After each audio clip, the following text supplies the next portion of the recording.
Hello and welcome back. This is Candace from Candoodle, and today I have a fun shaker card inspired by this month's color palette challenge over at Pawsome Stamps.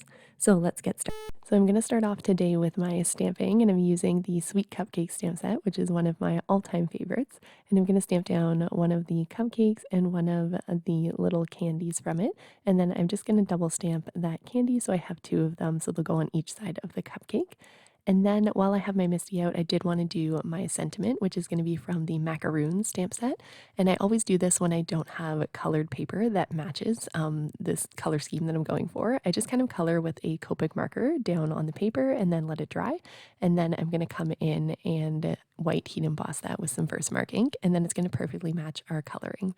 So that's just something I like to do when I don't have colored cardstock that matches exactly, and I don't want to use white or black as my background color. So now I'm going to come in and do my Copic coloring. Of course, you could use any coloring medium that you are most comfortable with. I wanted to make my cupcake purple, and then the bottom is going to be more of like kind of a yellowy color. So they look like vanilla cupcakes with some purple icing. And my colors I'm using on the side, I'm using a mix of Copic and my new Ahuhu markers. And I'm just kind of coloring that in a way that it looks almost like soft serve ice cream, like there's kind of two different colors swirled together.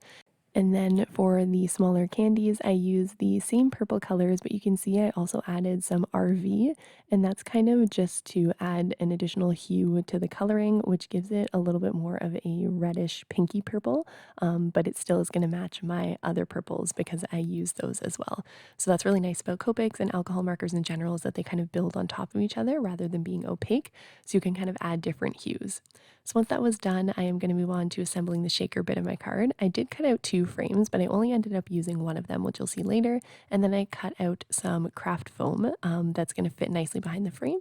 And then of course I have my acetate piece from old packaging that's going to go at the front. So I'm taking my frame that I want to be the very front of my card, and I'm going to put some strong double-sided adhesive on the back of that.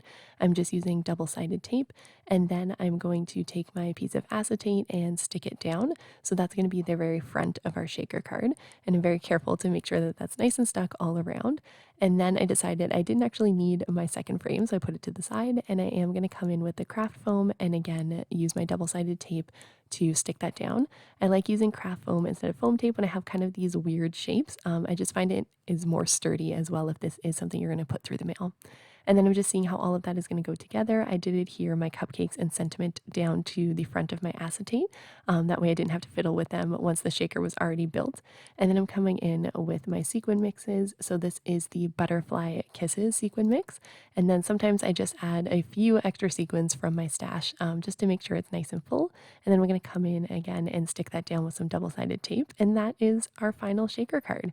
I hope that you've enjoyed it. I'll link to the Pawsome Stamps blog down below if you're interested in joining in on the challenge. As always, I really appreciate the time that you spend here with me. Don't forget to subscribe so you don't miss any of my future videos, and I will see you in another video. Bye!